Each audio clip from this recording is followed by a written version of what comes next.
All right. Look at that. That took 9 minutes. Thank you all for completing that. Um, Even now, if I uh, don't, with the people who are not here tonight, even if none of them does it, I know I'm over the 50%, so I should be all set this time around. So thank you for doing that. And I always like to say, teachers talk a lot about growth mindset and things like that, and I am a firm believer in that. So it is certainly not required, but if you have any specific feedback that you feel like you would be comfortable sharing with me, any particular concerns that came out of the class or anything like that, don't hesitate to contact me directly if you want to drop me a line about something that you want to talk to me directly about. So just to toss that out there too. All right, so I would like to get going on the presentations so that we can get through them. Couple of things. Number one is just I want to keep these brief.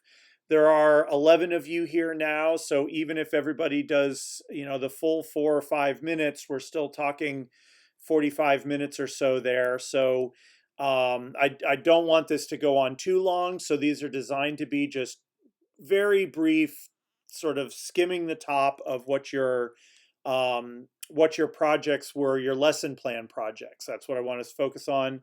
So just really quickly talk about, what was the topic, the main subject area. I know a lot of you are PE teachers, so there was a lot of work happening in that area, but not everybody. So let us know the general topic. Um, you can then maybe go through each lesson plan separately, or you could combine the two together if you wanted to, but maybe just mention what were the SMART goals that you ended up with for your lesson plans. Um, Maybe just a quick overview of the outline of your instruction, but you don't have to tell us every single step along the way. More interested in then what technology you incorporated into the lessons, if any, and also when you were working on the assessment piece, kind of how did technology or what did you have to do in order to get technology worked into the assessment side of things. So just really brief overview about the two lesson plans and your experience with them, and then we will move on. I would also like to ask, if possible, while the presentations are happening, I would love for people, if they can, to have their cameras on, only because, I mean, I'm used to presenting to a class of black boxes, but for everyone else, for each of you as you're presenting, I think it's just kind of nice to see some faces while you are doing your presentations, and so on. So I understand if you absolutely can't turn your cameras on, but if at all possible, that would be helpful, for I think the people doing the presentations. All right, so let's just jump right into it. I don't have an order. I don't. There's not a specific order I think we need to go in. I could let people just sort of jump in if they want to go first, or I could just start going down the class list. Or all right, Alejandra, I see a hand up. If you want to go first, you would have been first in my alphabetic list anyway, so works out. So take it away. Hi, everybody. I just want to be done. Um, so I'll try to be quick. I'm a little afraid of presenting my screen because I tried to do that in another class and everything, went to crap. So I can share the Wix link with everybody. Professor, do you want us to share something or? You don't have to. No, if you just want to talk about it, that's fine. Okay. I think it'd be better for. I mean, I think it would be useful for us to just hear your thoughts about the process and what you came up with, than us getting hung up on trying to get screens shared and stuff like that. So, Okay, sure. So I shared my Wix page if anyone is curious. I was really curious about what other people's site looked like. But just to give you the presentation, I teach Spanish. So I was a little bit conflicted on how to do these lessons, because of what I'm learning in my world languages classes on how to teach them, they kind of have a specific format. But basically, okay, let me pull this up. My overall topic was, what do you do at school? And the unit is about everything that goes on in school: materials, subjects, school schedule, places around the school. Students would be learning this in Spanish. Um, and the SMART goals, I didn't really use the SMART goal format, but it's kind of implicit in the objectives. So students should be able to use Spanish to identify and describe what they do, describe their day, including the schedule, give opinions about what they like to do and support those opinions, be able to ask and answer questions about school, understand others, listening and reading skills, and use technology to demonstrate writing, speaking, and creative skills. So, a brief outline of the instruction: every lesson should have a greeting and a check in. So, the greetings, of course, would take place in Spanish, check ins as well. You know, how are you feeling? How's it going? We try to use language 90% of the time, the target language. Sometimes it doesn't happen 90% or more of the time, but that would take place. There would be a warm up to check for prior knowledge and maybe a quick comprehension check. Then we would have the presentation of new content. After that, another comprehension check, and then we would have the students do an activity or two, depending on the time. And after those activities are done, a closure, which can be a review of the answers or students presenting their work, etc. How I incorporated technology into the lesson plans. Obviously, Google Slides for presentation of content is very handy. I use Jamboard. I don't know if you guys are familiar. Jamboard, you can use a Google slide or images where students can write. I don't know if I need to explain Jamboard. I don't want to take too long, but it's interactive and it is a good alternative for students who are shy and don't want to raise their hand and participate. They can just type their answers or drag and drop shapes. Um, I used an original Kahoot that we had to make. There are plenty on the Kahoot site for Spanish, but I made my own using the vocabulary. I used Edpuzzle for listening and comprehension. Also, that video was not my own. That was an already made video. Students would be answering questions as they listen to and look at the video. And I used Twisted Wave. I like that idea because in language we have to listen to the students speak, we have to listen to them negotiate meaning when they talk, and sometimes recording. I've noticed, I've actually started doing this since taking this course. I'm making them record things instead of listening to them live, because sometimes they just don't want to talk. So I thought, with Twisted Wave they could put a little beat to it and make a silly rhyme, something silly, not overly difficult, where they could make some rhymes about their day at school. And finally, my assessment. I have not completed this just yet, but I am thinking of have the students make a video at the end of the unit. And this would be the summative assessment at the very end. And they would either, give a tour of the school and again have fun with it, in Spanish, say, this is my Spanish classroom. And in the video, the original video that we had to make, I actually did some scenarios where students are talking about what they like to do. Sorry, I skipped that one. And my idea was have students listen in Spanish. This is vocabulary that they would know, and then answer a little true or false quiz. Like, did this character say this, true or false, etc. So they could be inspired by that dialogue or interview their friends. Just use the language in a 2 to 4 minute video. They could edit it if they want to and can, no limits to their creativity, but they could just also make a simple video with their phone. I just need to see them speaking to one another and using a script. So that would be my summative assessment. Again, it would line up with the world language standards. And that's my presentation. Awesome. Perfect. 4 minutes long. Right on the money. So, all right. Sounds good. So I'm just going to kind of keep these things going. Somebody want to jump in? All right, Zach, I see your hand up already. So go ahead. So when it comes in a phys ed major, I kind of took a little bit of a different approach. when it came to building my lesson plan. So one was focused mainly on like soccer, a little bit of like soccer skills, like passing, dribbling. I work technology in through like including like Kahoot.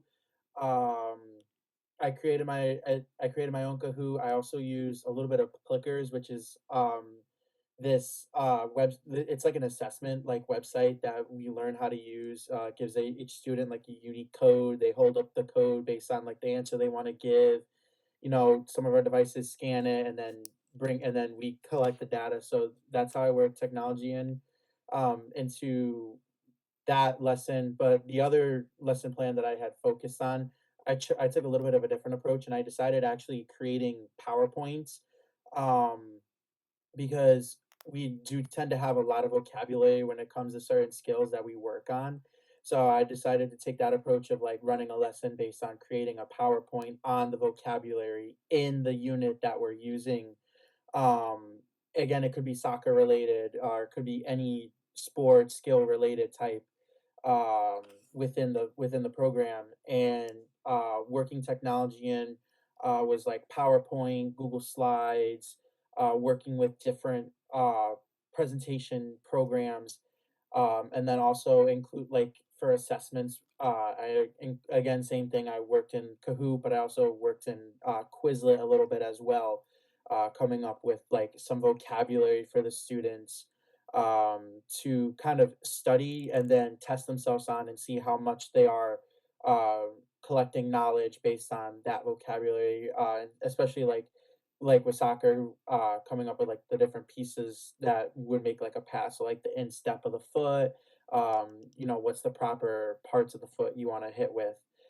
um I think I got everything. I don't think I missed anything. But that's basically my presentation. I Again, like I said, I took a bit of a different approach when it came to building my lesson plans, trying to be unique and original as I always am. So Yeah, no, sounds good.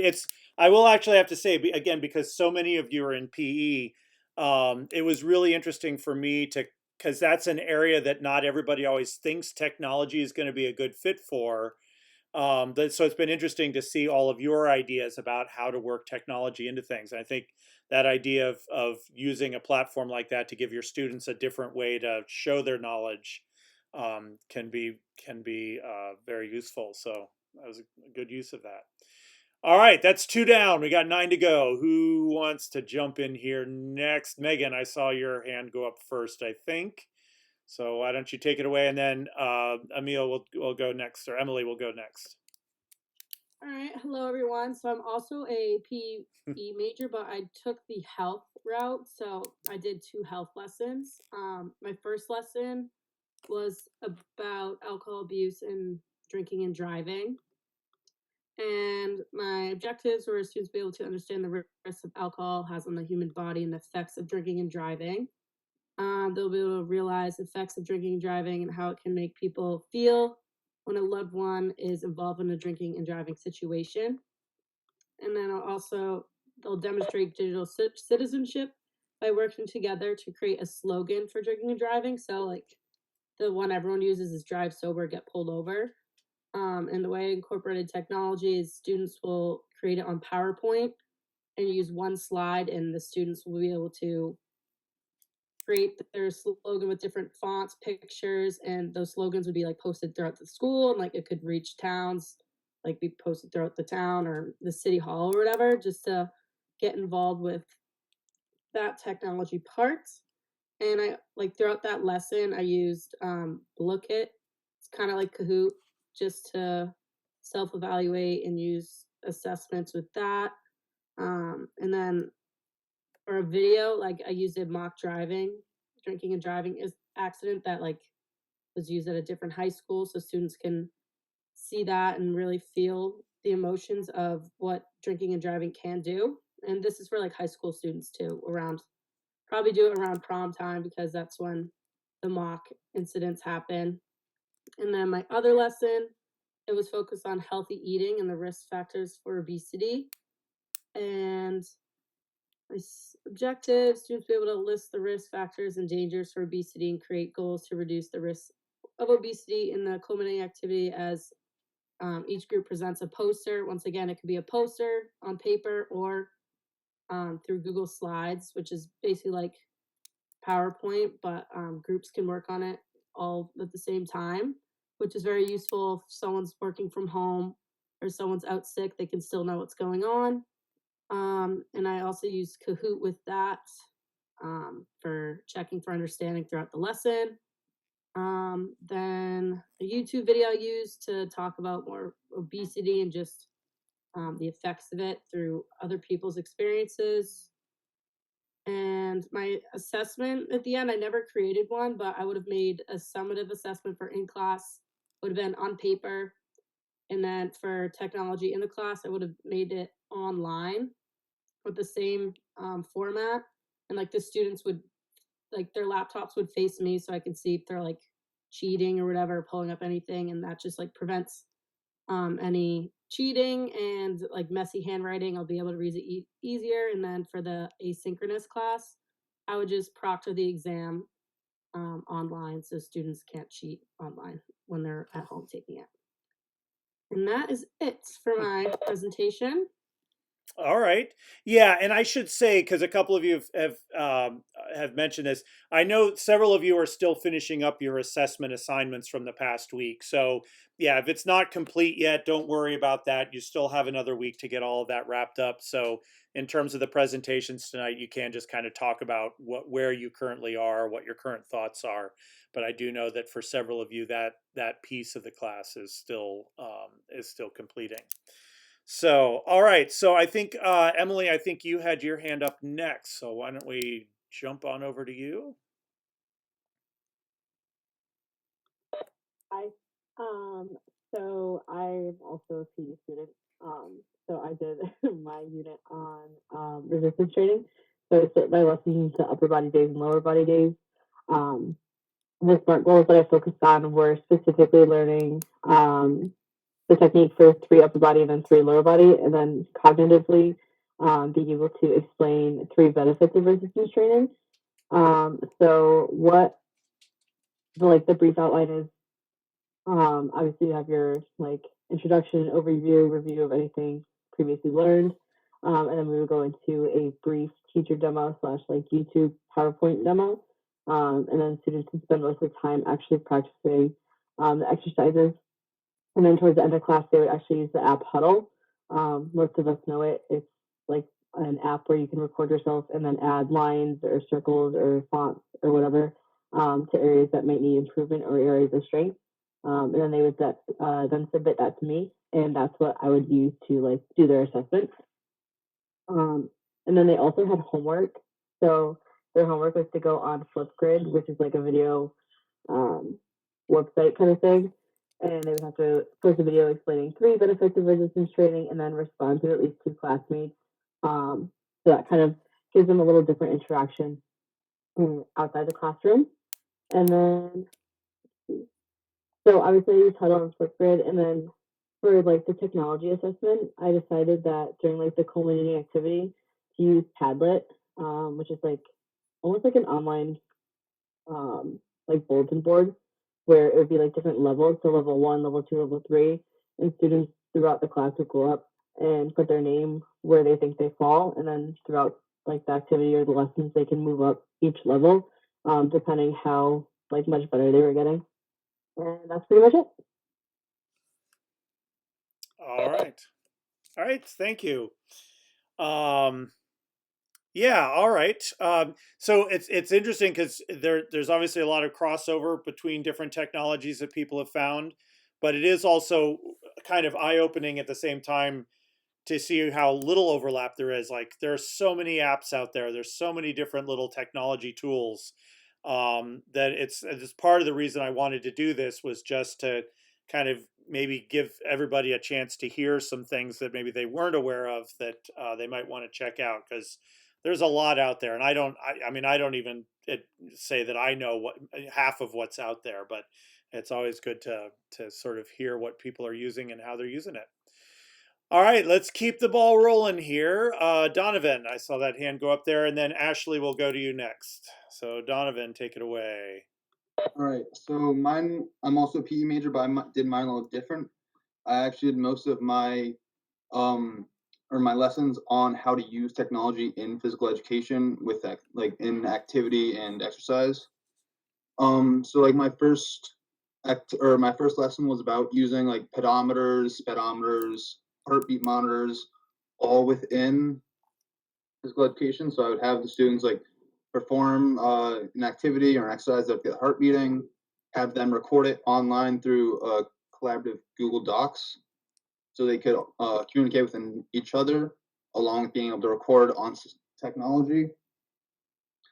And then to assess that individual lesson, had them create a Flipgrid for homework, so they could discuss how you could use each one of these pieces of technology outside of class and how you can use it to motivate an individual to be active and be healthy. For my next lesson, I actually used an example of a virtual lab that I had done once for learning about muscles, what they can do for you, how they work. So I had the students complete that asynchronous for homework where they walked through a lab and then created a discussion post on Google Classroom about what they believe was their most important takeaway from the virtual lab, and then had them comment and create a discussion upon why they believed it, and so on and so forth. And then a final assessment I had them do was another discussion post on why they think technology is important to be incorporated into physical education and activity, and how it can help them motivate themselves and help everyone in the future. And I believe that was about it. Yeah, that was about it. All right. So kind of very meta there of lessons about technology, using technology, but it's all good. All right, Ashley, you're up next. Okay, so I am a PE major. My lesson didn't really focus on PE though. I kind of went on the technology side of it. I hope that's okay. Okay. So the first thing I did was come up with my units and what my students were going to learn. So my goal was for them to use technology to express oneself and how to use PowerPoint. So I was focusing on like younger children that are just learning how to use the computer. And for my second lesson, I did using Google Docs to work with a partner and write an essay. So my goal for my first lesson was to have the children create a 5-page PowerPoint on whatever they chose. There should be an intro and exit slide. The middle slides can be about the chosen topic. I wanted them to add style and color to the slides, use different fonts and different font sizes, add colors, and include at least 2 pictures. And then for my second lesson plan, the goal was to have students create an essay based on whatever they liked. But the key was that they had to learn how to use Google Doc.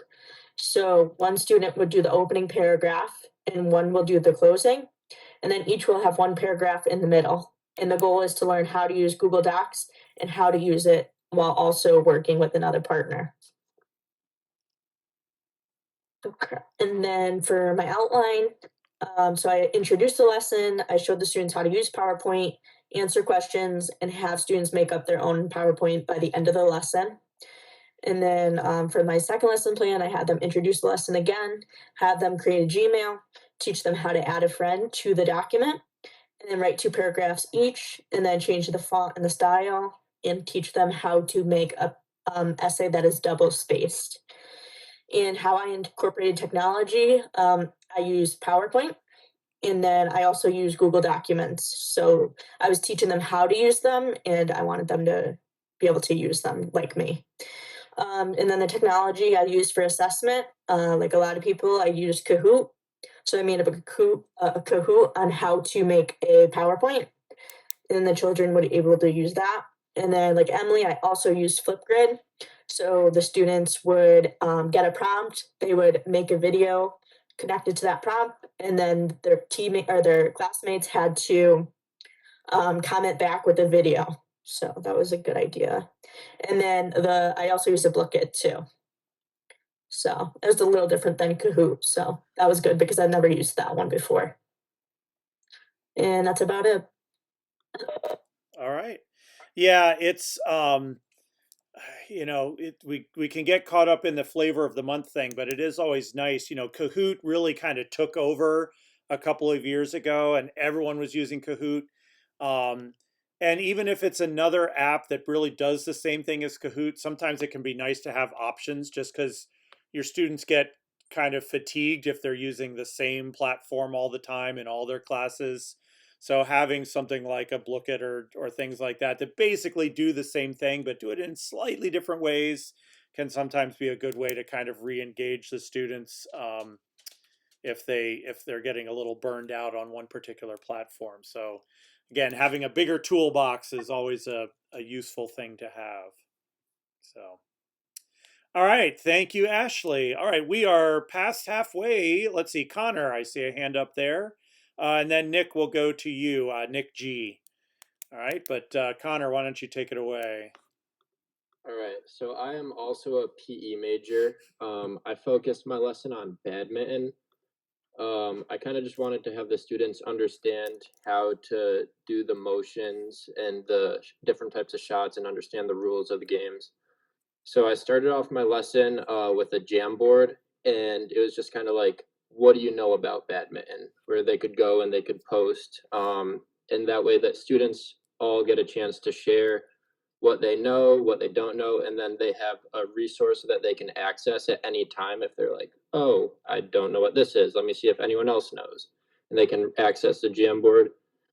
In my lessons, I have a PowerPoint to kind of like demo, which have YouTube videos embedded into it, kind of showing a higher level of gameplay and what we are working towards. And I also use Google Slides, and I put the Google Slides link into my PowerPoint as well. For my second lesson, as kind of like a check for understandings, I made a Kahoot, kind of like a lot of people here. And then for my summative assessment, I was doing a digital portfolio. So the students would record themselves doing the motions and what we learned, all the different shots throughout the course of the unit. And they would talk through the motions and upload it as one big assignment so that they could see how they're doing the motion, understand the cues and the steps that go with each motion. And then they would just record a video explaining the rules of the game of badminton as well. All right, sounds good. There was something that came up while you were talking, and now I think I've lost it. Yeah, well, if it comes back to me, it'll come back to me. You're But still on mute, Professor. oh, thank you. Yeah, there was something that popped into my head there while Connor was talking, and now it's completely left. So it must not have been that important. But in any case, all right. So Nick G, let's throw it over to you, and we'll keep the ball rolling here. Alrighty, please forgive me for my Wi-Fi. It's not doing too hot right now. But like everybody else, before I get started, I did have a Kahoot in here, so bear with me. My two lesson plans are based off of golf, and more specifically putting in golf. The reason why I chose this, it's kind of something that I think we all go through at like a young age. We all go mini golfing. I don't think any of us really watched golf growing up. I know I didn't. Now it's like my favorite thing to do. So I had my learning objectives. I'll go over them really quick. By the end of class, students will be able to successfully perform a putt while using the pendulum swing. And I went over the cues. There's just too many of them. Most of the time during lesson focus and culminating activity, for my cognitive, it's by the end of class. Students will be able to explain the importance of varying the force of their swing by looking up 2 different videos or articles to share their findings on an online Google slideshow. So again, that incorporates technology and them searching for videos or articles. And then I guess just to relate back to the, I think we call them the ISTEs. It's like effective research strategies to locate information and other resources for their intellectual or creative pursuits. So that kind of like relates back to the standards we were supposed to focus on. And then I have For my effective, by the end of class, students will be able to self-manage their putting skill to modify the patterns and travel of the golf ball by using video analysis of their form. So that's similar to what Connor had. Like said, I didn't really have more so of a portfolio, but more so them kind of taking the video, seeing how they progress, and incorporating like partnership work. Um, so I also had the Google Slide presentation embedded, which also allowed them, that kind of like set the tone for my tasks, how the class was going to run. And I also had like instructions and criteria for the students to make their own Google slideshow, and a very, I guess I'd say like a formative kind of assessment inside there is a Pear Deck. I don't know if anyone's ever used Pear Deck on Google Slides, but that was something I learned I think last semester, and it's awesome. Um, and then for my second lesson, I'll pull it up, but I'm not gonna go over the objectives for that because it was again too long. The idea was for them to it was for me to assess them summatively. So I had them participate in a game more so like mini golf, where they would constantly be practicing their swings and putting. And also I kind of made it creative, so I gave them like fake Monopoly money for them to go spend and purchase to make their own golf holes. And also in that, I also created using a using a PowerPoint presentation. In addition, I also added a GIM kit. I don't know if anyone's ever used that. It's kind of like Kahoot on steroids. It's the only way I know how to really say it. There's points where you can add up to. You can increase your point collection, multipliers, stuff like that. And then just to end up really quick, for our assessment design, I have my summative assessment in the teacher-driven checklist. So for the psychomotor domain, for those PE majors, for non-PE majors, psychomotors like your movement, anything that relates to movement. This is kind of like that. So yeah, I haven't used that one. So obviously for the original, it's teacher-driven. Students are all in front of me, so we're all in person. Be able to watch. I can survey the classroom, or sorry, the gymnasium as much as I'd like. And I had specific cues for that, specific criteria to meet. And then for the in-person technology was students with a partner. They're taking videos of their partners and submitting them to me. So that was important in terms of like self-responsibility and making sure that they get in their videos. And also they have to have a voice recording over it saying what their partner may have done well and something that they need to work on instead of focusing on the negatives. It kind of just brings out a positive environment. And then for the online technology, so completely remote, I promise this is my last thing. Obviously, not everybody's a golfer. Not everybody has putters and stuff like that. So I kind of made it interesting in terms of, I think, like mimicking the idea of a golf club. So I had like a bat, a hockey stick, and even a broomstick, kind of like just the end of it to make it work. Something else I kind of said, like using toilet paper rolls, like the insides of them, or like paper towels, and kind of gluing them all together. So kind of make it interesting. And the same thing, they're videoing themselves and critiquing their activities. So that's my presentation. Yeah. All right. Yeah, good.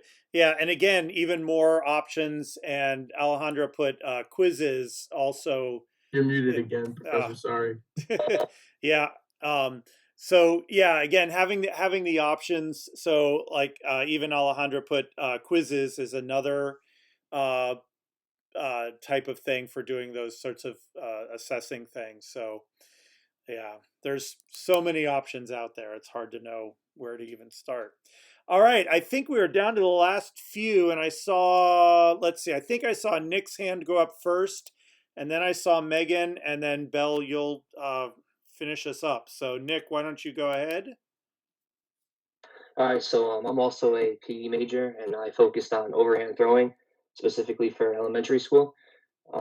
So my first lesson was basically just introducing the new skill to the students. So I had a PowerPoint, and I just broke down each activity and the objectives and the goals for the lesson.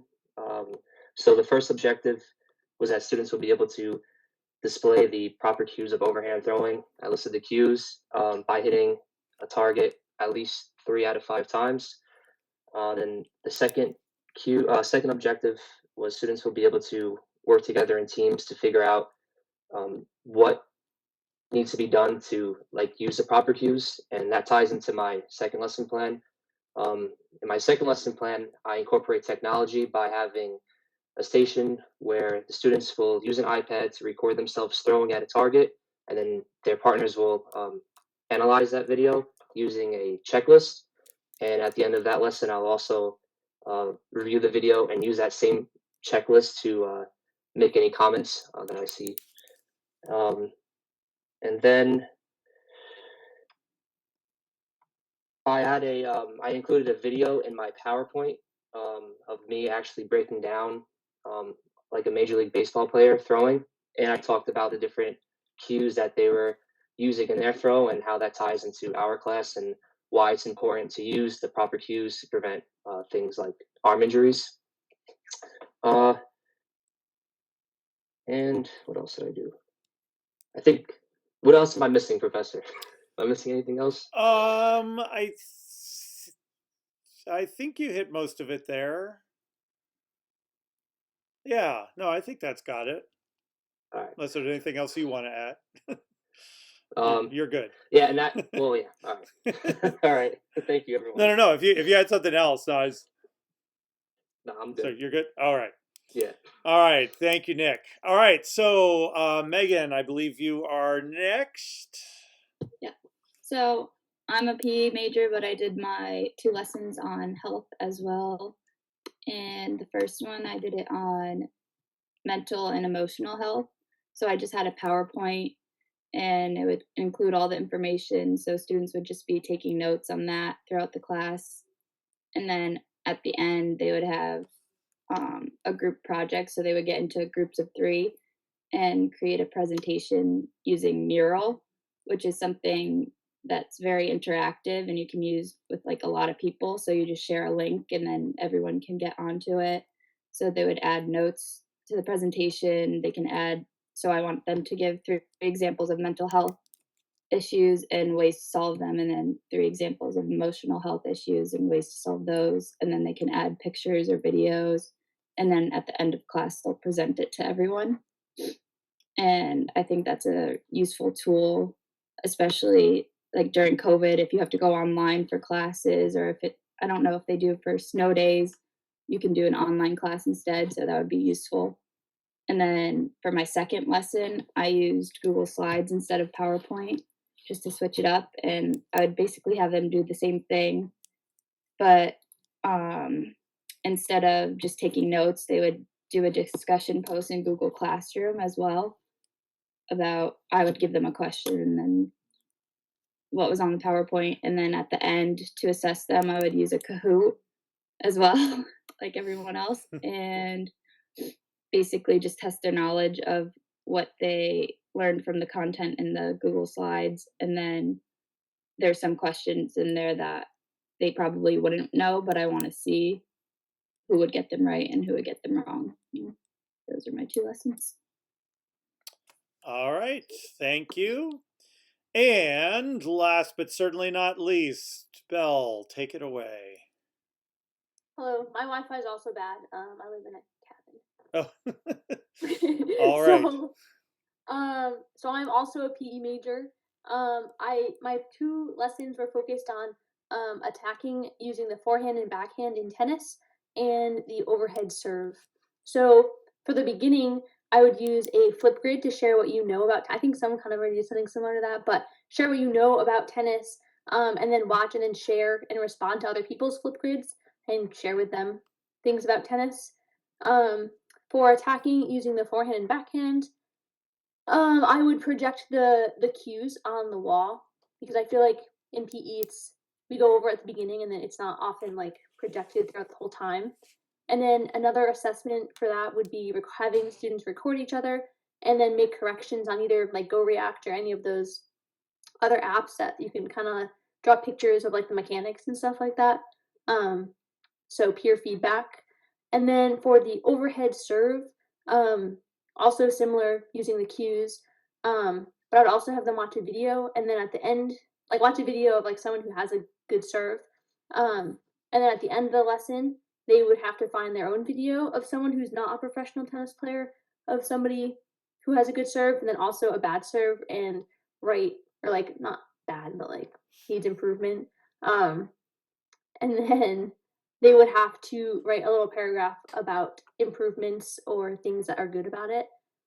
And then after playing a full tennis game, they would have a class discussion using Nearpod about things that worked well for them and the things that worked not so well, such as like how they hit to open areas, the cues and techniques, when to use which stroke, and then have them describe each stroke. And that is it. All right. Thank you. All right. So yeah, I mean, with apologies to the few of you and myself included there who are not PE teachers, um, it is interesting again to see even within one subject area the range of possible topics, the range of ways to incorporate technologies into situations. So it's it's just if this had been a longer course, if we had had more time together, it would have been fun to get some more crossover and some more discussions going between all of the different lesson plan projects. I tried to get some of that through some of the forum activities where people were posting technology ideas so that other people could see what other people were coming up with and using. But it's technology, as we all know, is an area that is constantly changing, and so just you've got to keep your eyes out there and search throughout online forums and see what people are coming up with, because if you've found something in your classes where technology looks like it could be helpful, chances are pretty good that a bunch of other people have found the same thing, and chances are good then that somebody's come up with a solution for that, and you might be able to find a tool available for you that you can use. So